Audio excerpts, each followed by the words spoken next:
If you guys woke up one day and found yourself in the body of Elon Musk, what would you do to leave the world better than it was before? Force feminize all Republicans. See, I was going to come up with a real answer, or I had a real answer ready. That is a real answer. What are you talking about? That's a real answer. Jeez. Man, I think that I would take half of my wealth and distribute it equally between literally every person on Earth. Oh yeah? Yeah, I know that wouldn't necessarily leave the Earth better off, but it would definitely be entertaining to see what happens. Yeah, I could see that. That'd be interesting. Shit, I forgot to plug this thing in. Keep talking. Yeah, donate. I mean, donating is really the only real answer. Like I honestly like if I don't get it because like the people who like are so on his dick, dick riding Elon as the Boondocks would say. Like the guy's not doing anything to better humanity, and he is the person who in the entire world right now, he's the person who could benefit humanity the most. I agree. I agree. And he wants to talk this big game like that he's doing things for the betterment of humanity, but like he's building satellites so that he can sell people shitty internet. Yeah. He's selling people shitty electric cars. So that they can, and self-driving, so they can smush little kids. Right, and now he's going to sell people free speech. Kill everyone now. Legalize first-degree murder. Bought Twitter. Oh wait, shit. Hang on, we gotta I would go all the way to the beginning. I would lobby to make the purge legal. There you go.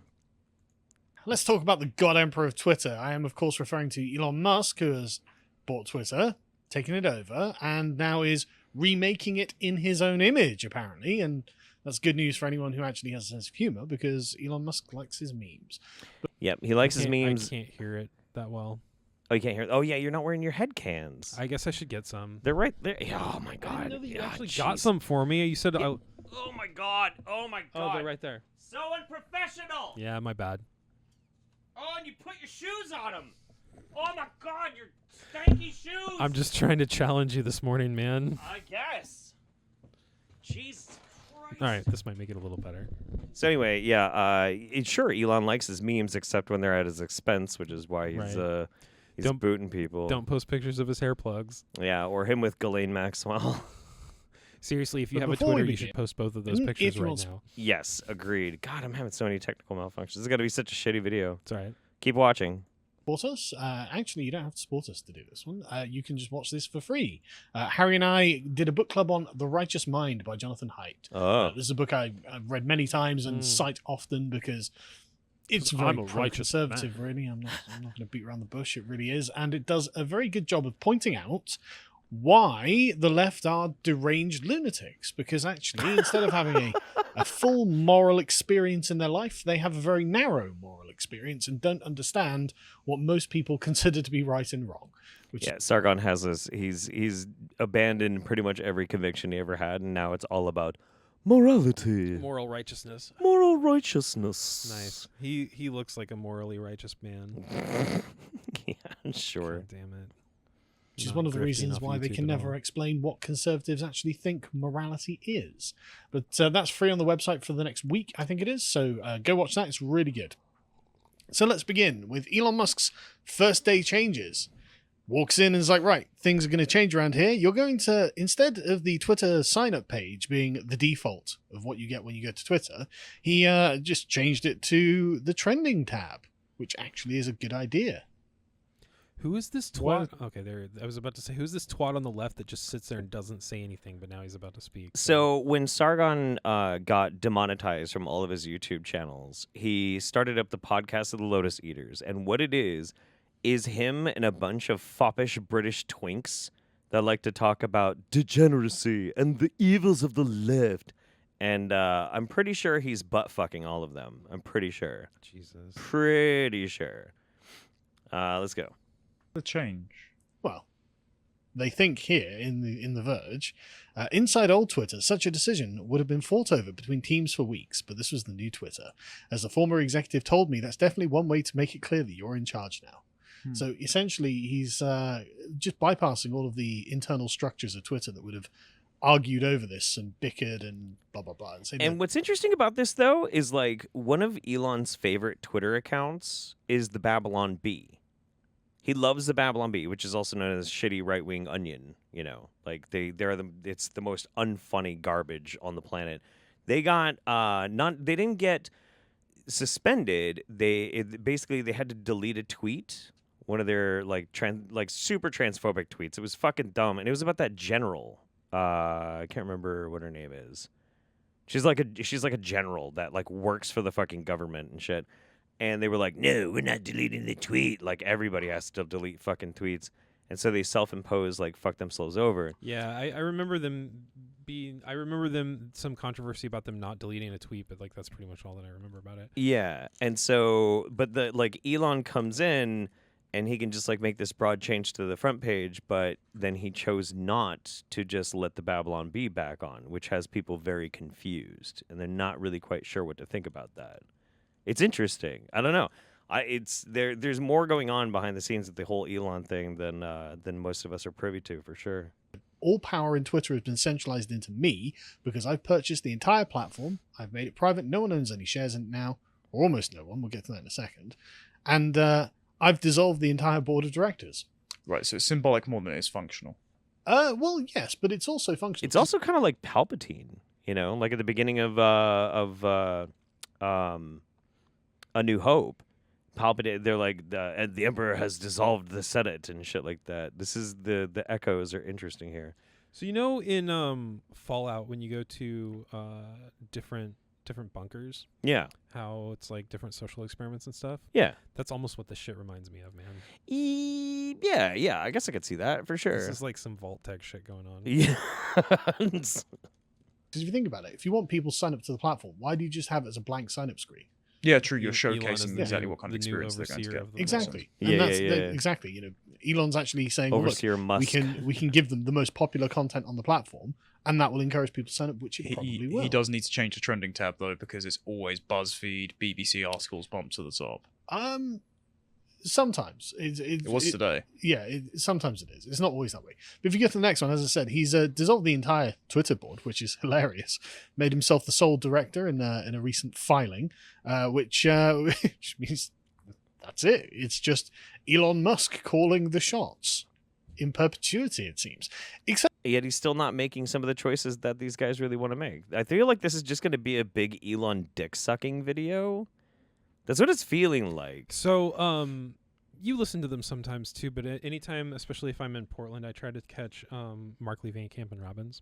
Yeah. And something that David Van Camp has been saying since the very beginning is he goes, I don't think that this Twitter buyout is going to be the win that conservatives think it's going to be. Oh, I don't think so either. He said, I think that conservatives are going to be disappointed and liberals are going to be not like super pleasantly surprised, but like they'll come to be, you know, more happy about it than they were in the very beginning. My assumption right now, and this is just based on like what's currently happening, because this is a few days old. Like this is before some of his choices were getting scrutinized.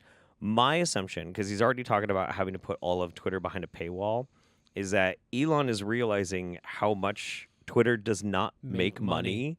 And he has made a gross mistake. And I think he's going to burn the whole platform to the fucking ground. Not only does it not make money, but like as soon as he took it over and started making the choices that he made, all of the advertisers were the only income that it made. Yeah. They all pulled out. Yeah, all the advertisers are pulling out. They're probably not going to keep coming back because the thing is, too, like even it was like less than 48 hours ago, he responded to favorably a meme that is commonly attributed to Voltaire. It's a statement like, if you want to know who's in power, see who you can't criticize. That's not a Voltaire quote. It's a quote from a dude named Daniel Strom, who was a legit fucking neo-Nazi and a fucking kitty diddler. Oh my God. And he deleted the tweet after it was pointed out to him. But like he just can't fucking help himself. He keeps fucking up like over and over and over again. Like if you're gonna run something that you need a lot of advertisers, shut up. Don't fuck around on it. Like I mean, he has enough money that he could literally keep it open for free if he wanted to. Sort of. He had to borrow off of a bunch of his Tesla shares in order to even buy Twitter and get money from the fucking Saudis. Okay, so that doesn't mean that he doesn't. So he's less of a fucking multi-billionaire. Yeah. If he actually has to pay for it out of pocket, big fucking deal. Right? Yeah. He'll still be one. He may not be the richest man on the earth if he actually has to pay for it without it making money, but he'll still be one of them. That's true. Yeah, you got a good point.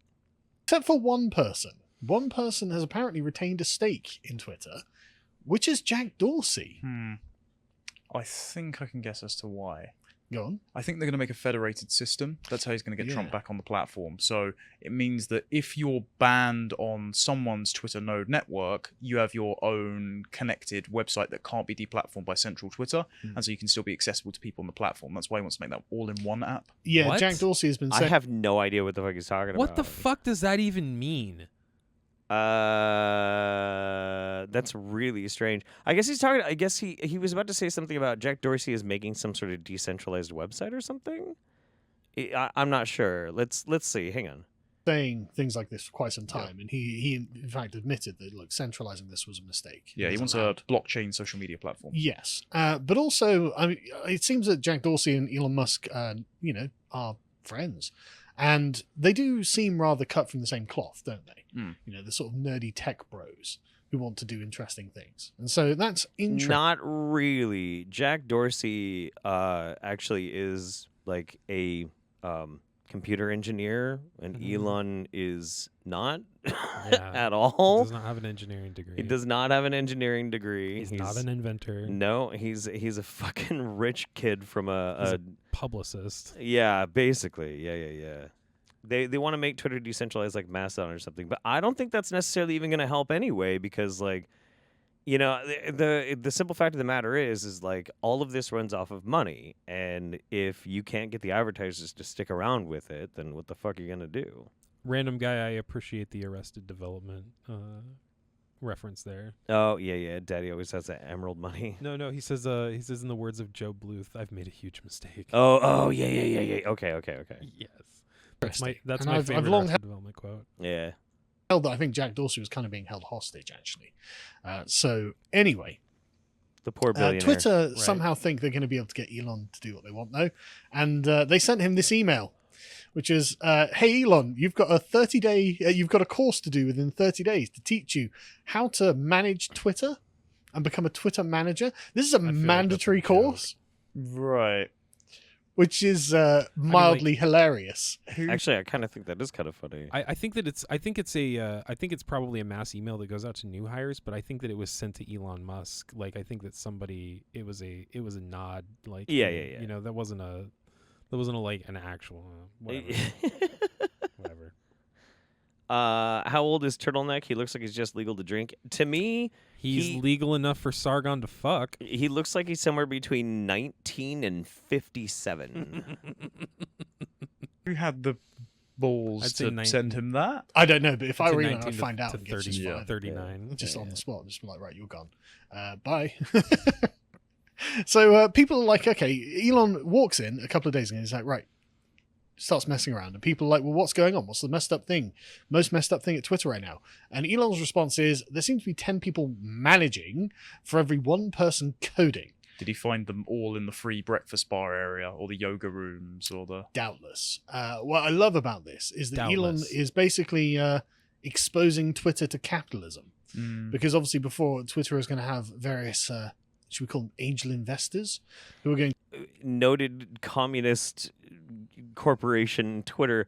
It's funny too, because they're probably going to start talking about how he laid a bunch of people off and shit, which is funny because now they're trying to hire a bunch of those people back. I said it from the get-go when I heard about this story. He needs to hire Johnson and Ligma back. Yeah, those were the best. Those were the best engineers at Twitter. Mm-hmm. Justice for Ligma. They have less humor than I thought. Oh no, I know. The majority of all the podcast eater, the Lotus Eater podcast stuff is like them chuckling and smarmily grinning about things that aren't funny, and it's just the strangest goddamn thing. To keep the platform afloat, to make sure that the political control of the platform remains aligned in a certain direction. And of course, Elon seems to be a businessman. Well, so when he took it private, I believe Vanguard, State Street, BlackRock lost their portion of shares. Yep. And that means that Twitter is no longer beholden to ESGs, which Yep. means it's no longer subsidized for doing woke climate nonsense. Yep. Whereas now it's actually market competitive, and I assume all of his business decisions will be in that vein. It seems that way. I mean, as you say, everyone lost their shares, so it's literally just Elon and Jack Dorsey doing what they want with it now. Woke climate decisions. These Woke- guys are so very fucking smart. I know. It's Jesus fucking Christ. Oh my god. And what's funny, the funniest thing about Sargon to me too, this dude is just a D&D dork. Like that's really who Carl is at the core of his being. He's a fucking D&D nerd. He's a D&D nerd who started making a bunch of videos like pooping on internet feminists that make videos in their bedrooms. And then like some dude, and I know who, gassed him up to run for fucking office, and he failed miserably. He was known as the rape guy. Yeah, he's running for MP, and they called him in the fucking popular media the rape guy. Why did they call him the rape guy? Because he responded to an MP who was talking about rape culture, and he said, and I quote, "I wouldn't even rape you." And then everybody's like, "What the fuck did you just say?" He's like, "What? It's a joke. Are you triggered, liberal?" And so then all of England knew him. They probably don't even remember him now, but then they knew him as the rape guy. Jesus. And then people threw fish on him and a milkshake on him, like when he was doing public appearances. And now he makes this podcast with a bunch of fucking twinks. It's really interesting. Why does the twink have a ladybug pin? That means he will only do anal unless it's to bleeding. But only for Papa Sargon here. Which is funny because Sargon is very short, and so he has to use a step stool. Which is fantastic. And so people have been complaining, well, Elon Musk has been like, he owns Twitter and he's been, quote, spreading speculation. As in he's been thinking, oh, I wonder if this is the case. Did you see that Biden got fact-checked? We'll get to that. Oh, brilliant. Okay. And so they were complaining that basically he tweeted about Paul Pelosi being attacked. There's a Democrat narrative and Jesus another Christ. narrative, a Republican narrative. I don't know. I haven't looked into it. I don't care.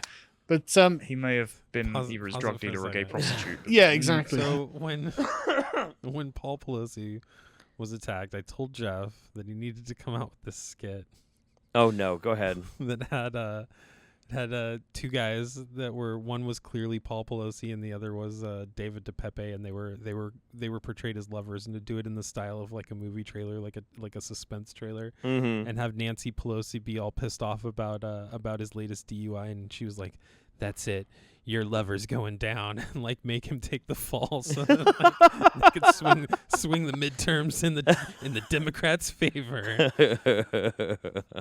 this winter on Lifetime. Oh, God. Fucking. Paul Pelosi is a love torn between duty. Or some shit like that. Probably wasn't that great, but whatever. That's pretty fascinating. Oh, I know. Yeah, the whole fact checking thing, and like, I don't actually care. But they care about the finer workings of the business dealings for you fucking dorks. Right, yeah. Cannot be confirmed or denied. Exactly. I don't know the facts on that one, so we'll move on. Elon just replied to this by saying, no, don't be ridiculous. I did not tweet it. I linked to the New York Times. I don't post fake news. Anyway, so after Elon contradicted a Democrat narrative, hashtag a message to Elon Musk started trending because of a lot of very salty people. Free speech, of course, does not include disinformation and hate speech. Yes, it does. Yeah, I think it actually does, believe it or not. So let's talk about free speech. Okay. Free speech in the Constitution is defined by like not being able to be censored by the government. Right. So that has nothing to do with It's pretty explicit that the First Amendment does allow for disinformation Absolutely. and hate speech. Absolutely does. but like a platform that's beholden to advertisers and things like that. Nope. Nope, that is not a First Amendment violation. Right. You can say, in the spirit of free speech. In the spirit of free speech. You know, sure, and there's an argument you can make there. But, like, yeah, it's one of those things where if Elon wants to get on and be like, all speech is valid, you know, like even hate speech, disinformation, misinformation, it's his right to do so. It's his fucking company now. He can do whatever the fuck he wants. Sure. I mean, it's just going to make the platform even less profitable. Yeah. You know, whatever. Absolutely. I mean, if he, like I said, if he was truly doing it for humanitarian reasons, that's what he would do. But at the same time, he's also getting mad and booting people for making fun of him. So, you know. Oh, God, Sargon's expression right there is pretty fucking fantastic. Looks like he's trying to take a painful shit. Uh-huh. Yeah. Sargon is a slimy cunt about this. Elon posted a fake news website. I know. And so, of course, Sargon does know that. They're just going to bypass it. Because these are political propagandists, man. Like, this is what they're supposed to be doing. This is their fucking job. This is how they make money. Gross, but, you know. Not. But these people revealed themselves to be absolutely lovely. Here's a representative sample. Quote, F off, you weasel-faced, power-hungry, blood-money hoarding, conspiracy-spreading, dictator-worshipping, staff-abusing, union-fearing, delusional C-word. Cunt. You can say cunt. Don't be such a pussy about it, Sargon. Weasel-faced. He is a bit weasel-faced. Power-hungry. That's obvious. Blood-money hoarding. That's true. Oh, yeah. That's fucking true. Conspiracy-spreading. Yep. Dictator-worshipping. He does love Putin. I didn't know that. Oh, yeah. Staff abusing. I've heard that. Really? I He does try and bust unions quite a bit. Yeah. But I don't know about... I mean, he did buy one chick a horse for giving him a hand job. That's kind of abusive. He wasn't that one chick that was like the president of, or like the head of HR for one of his companies that he ended up like impregnating with twins or something. Oh, like that. yeah. Bought her a house. God, man, how many kids does that fucking dude have? So, you know, in the Bible, when it says something about 144,000, I'm pretty sure that, like, Musk took that to mean that, like, he has to father 144,000 kids. Inshallah, Allah commands. Delusional, yeah. I mean, like, where's the lie, dude? Where's the lie? Realize you had access to my DMs, Cole. Also, accidental endorsement. Lots of accidental endorsements coming from the left these days. Yeah. But yeah, it's very nice people. And so they were like, oh, look. Oh, the staff abusing. Many anti-discrimination lawsuits related to black people being called the N-word on the Tesla Factor floor. But I don't think Elon himself was calling them that. I didn't hear that he was doing that. But I did hear that had happened, you know. We can make fake news trend as well. # Trump is dead. No, that was funny. Okay. No. That was fucking funny. The Democrats are about to lose midterms. Elon bought Twitter, so now the progs are melting down so hard they made Trump is dead trend, even though it's not responsible for either. He's not responsible for either. That was Tim Heidecker. Nice. Yeah, from That's Tim fantastic. and Eric. That's Yeah. fantastic. Tim Heidecker started the whole Trump is dead thing, and people went ape shit.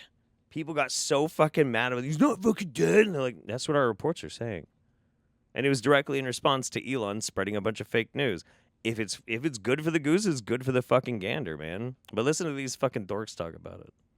You can have your, as Michael Malice points out, you can have your little meltdown over Donald Trump if you need to. Great graphic as well, because it's literally him living rent-free in their heads. Exactly. Like, it's really childish and makes it... But the thing you'll notice about it... It's really childish to make a joke about Trump being dead in response to a dude who made jokes. But, like, this is so fucking dumb. Because, like, what's crazy, too, the lack of self-awareness in this. The Paul Pelosi thing is something that actually happened. Right. Like, somebody actually got fucking attacked, you know, and it was a political, like, attack. We know this now. And, like, if Elon wants to fucking crack jokes about it or some shit like that, and people want to crack jokes about it, okay, that's fine. But, like, then why would you say that people are melting down by just doing the same fucking thing about something that's not even real? I'd say that the reason that he's so focused on American politics is because that's where, like, the big money eyes are. Like, the eyes that draw in the dollars are on American politics, because American politics has become fucking reality TV. Yeah, and I think Sargon probably has vastly more American viewers than he does UK viewers, to be honest. Yeah, because his obviously his brand of politics doesn't work in Britain, given he not only did not win, he embarrassingly lost and tanked his own political party. Did he? Oh yeah, it was UKIP, and UKIP had been around for a long time, and they were like, yeah, we're gonna get this guy and this other YouTuber, and like they both did fucking terrible, and it tanked the whole party. Is that why you haven't ran for politics yet? Among other reasons, yeah. You won't be the rape guy, though. No, I would be the accidentally created a hate movement guy. I didn't mean it. It was an accident. Whatever. Impotence. I don't think about that. That's what all of often. this screams. You forget about that? Sometimes, yeah. And then I think back, to when you guys were, when we were all the 4th of July. 4th of July. Yeah, when we were all at Sparrow Park. Oh, and I burned the Kekistan flag. It wasn't just a Kekistan flag, though. It was a Kekistan flag. Oh God! And a Nazi flag, a straight Nazi flag, and a Confederate flag. So all three of them. But so we are on the beach on the 4th of July, and there are tons of people out, and there's a lot of Hispanic families out. Sure. And we are a huge group of white people that have a very alternative look. The way that we dress. True. All strapped with fucking guns. Yep. Like, because it's legal to carry there on the beach and everything. But so the optics of this, these guys, I had to take a step back because I was like, I can't. I fucking can't. And so, like, I removed myself from the group, and I'm watching this group of my friends and family setting up a fucking Nazi flag and a Confederate flag and a Kekistan flag on the beach with all of the people around them, not knowing that they were setting it up to burn it. Yeah. I literally see people as they're walking and approaching on the beach get to a point where they can see what those flags are, turn around and walk the other way. Oh, yeah. Yeah. Yep. And I'm like, oh my God. Oh my I God. tried to do it as fast as I fucking could. It looked so terrible, though. I you know, and you know who actually called me? Christmas card picture, fuck yeah. And you know what's funny? You know who called me in drunk when I was drunk and he was drunk and we were all hanging out and we invented Kekistan? Who? Carl. I'm the only one that owns up to it anymore, though. So, like, my name's more attached to it these days. I than thought him. you were pointing to the Steve Shives picture on the wall. Oh no! That's something else. Screams. I'm angry. I'm going to insult you on Twitter. Oh no, you're not even going to ban me. The complete profound impotence. Oh look, Trump is dead. Oh, we tweeted some fake news. Okay, Yeah. good for you. It's like when It's funny. Rory and I went to the LGB Alliance protest, and we were very nice and cordial to the protesters, just asking if they wanted to chat. And a couple of the very effeminate they/them protesters started insulting jacket linings, saying you look That's like a various celebrities, and these like catty, very underhanded bold comments. I'm statement like, coming from that thanks, gentleman. Yeah, I know. It's One of the more effeminate. I gotta be honest. I don't know this dude's name, but I feel like he moisturizes his knees. Okay. I really feel like he spends more on lotion for his knees and his elbows than I do on like toothpaste. And his chin too, probably. Oh, probably. Yeah, probably. Absolutely. I'm not as insecure as you are. These don't bite towards me like you think they do. Yeah. It's the, I suppose, the embarrassed Random guy, you heard it cattiness here of first. people that realize. What? He Oh, said this. Steve Shives, the secret mastermind behind Kekistan. Shh. I'm not supposed to tell anybody that. Come on. God, no Steve Shives references. Come on, man. It's been fucking years. They're under the boot heel, but desperately don't want to be. Yes, that's exactly it. It is. Again, I can't think of a better word than impotence. Yeah. This I'm goes not here to nowhere and stir does any nothing. pots at all. And, I know all you can think about is impotence, Carl. I get it. It makes sense. It's fine. We're only going to try and finish like another 2 minutes of this because honestly... Yeah, this is fucking torturous. I'm not like I know, I want to watch dude. something fun. Thanks. We're recording this for a video and you're like, this is shit. Oh, okay. All right. I didn't know it was cool. for a video. Sorry. Yeah, what the fuck? My bad. Let's keep going. they can keep crying. So anyway, moving on, Elon had been obviously saying something behind the scenes about charging for verified Just mean check he's marks. boring as fuck to watch. He is really boring to watch. That's why we have to make it entertaining.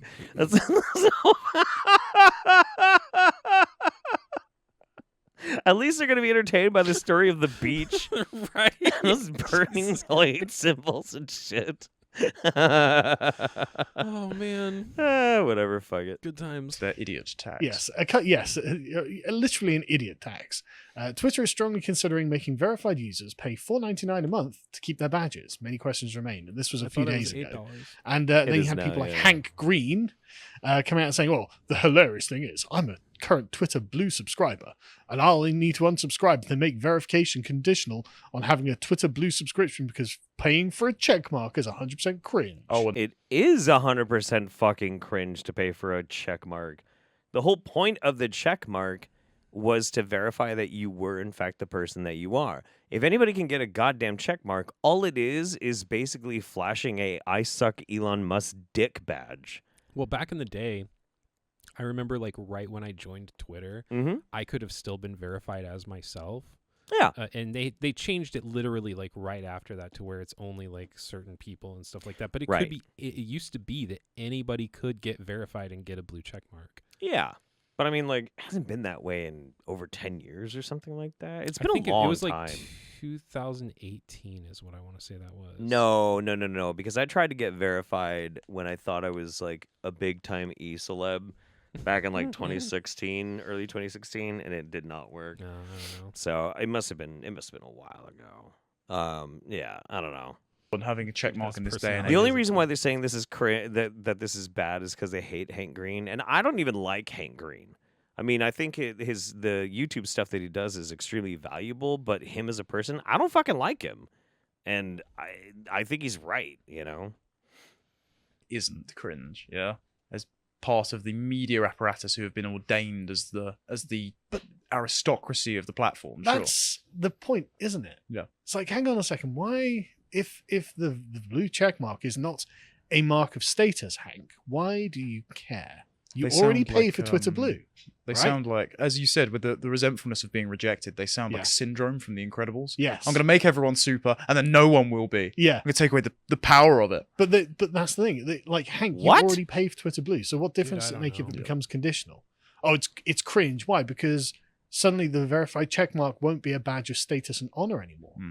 And that's what you're upset about, isn't it? Yeah. it's Come on. weird. Like there is to some degree there is like a badge of status and like position on Twitter when you do have a verified, because it's harder to get booted off the platform.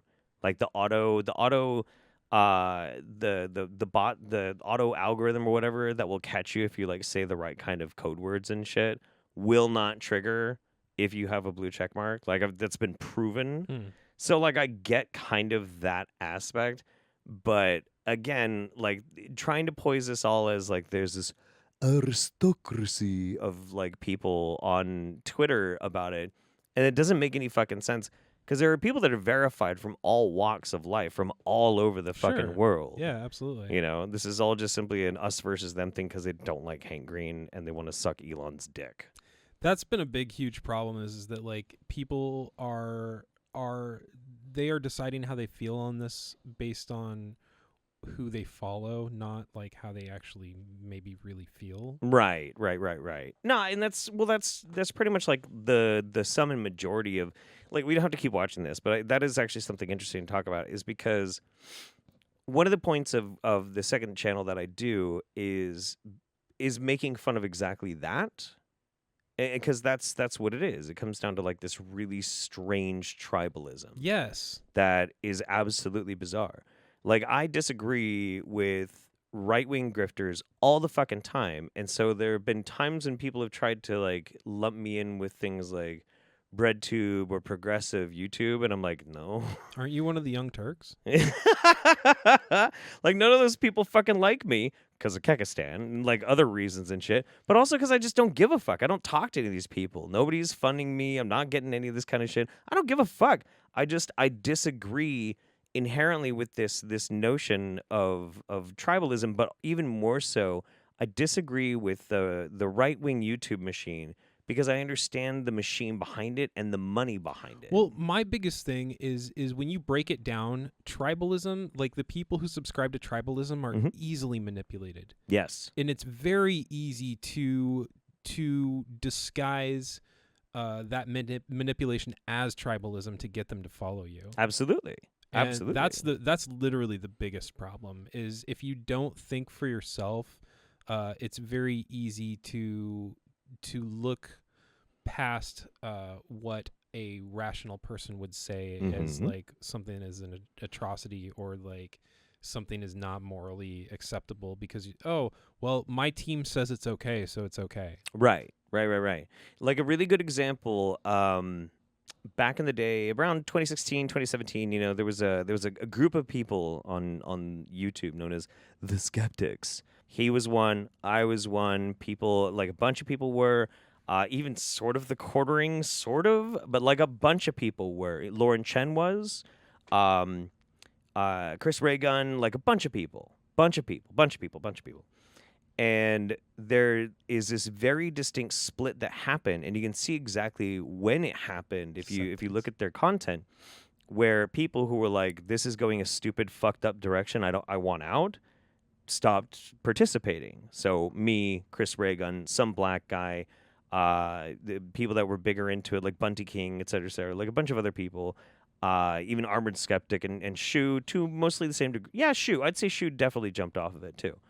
But the people who kept going with it were people like Sargon and Lauren and a bunch of others, and their content went whoop and went very hard turn into politics and perspectives that they did not previously hold. Because they realized that's where the money was. Right. They also started working with groups, with media groups. Lauren was The Blaze.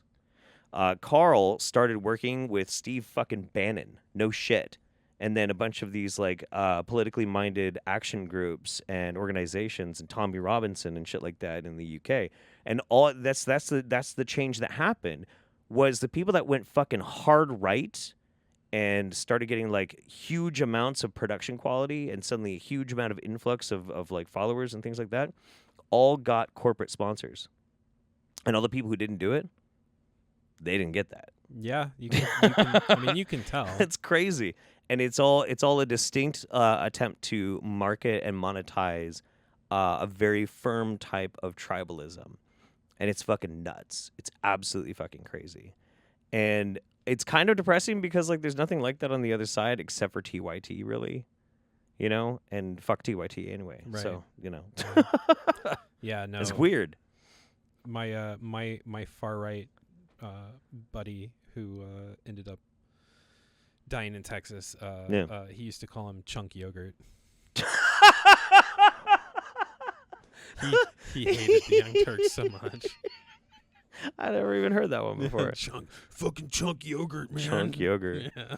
So, what do you to wrap this up? This segment that we're recording here for a video. What is your opinion of the podcast of the Lotus Eaters? It's not something that I would ever watch if I had free time that I was doing my own stuff on. Like, No. Yeah. I'm happy to sit here and make fun of it with you, but I would never do this on my own. That's for sure. I wouldn't do it if it wasn't just a fun way to just casually generate basic ad revenue. And just in case, like one of his, every now and then when the YouTube algorithm triggers and like one of my videos shitting on them plays after one of their videos, that makes it worth it. Yeah, that's so fucking great. 'Cause it brings in all of their fucking all of that hate content. I was telling you this morning that my latest video shitting on Jordan Peterson like went after one of his videos. And like it's just flooded with people like losing their mind. I love it, dude. The algorithm doesn't care if you like or dislike. They do not give a fuck. Just interact with that video. That's all you got to do. So. That's how YouTube works. Yeah. But yeah, that was fun. Let's never do it again. Deal.